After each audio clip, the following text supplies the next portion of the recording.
দিনে এক সূর্যেই আলোকিত, আর রাতে হাজার তারা জ্বললেও সূর্যের মতো আলো দিতে পারে না।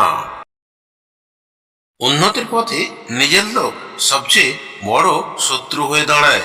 তাই উন্নতি করতে গেলে আপন বলে কাকেও না ভাবাই ভালো।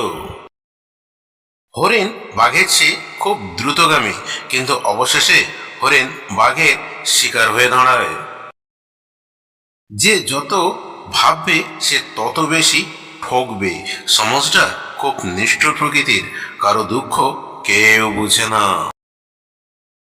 বই যতই পড়বে ততই অন্যমনস্ক হবে, কারণ মানুষের মন চঞ্চল প্রকৃতির।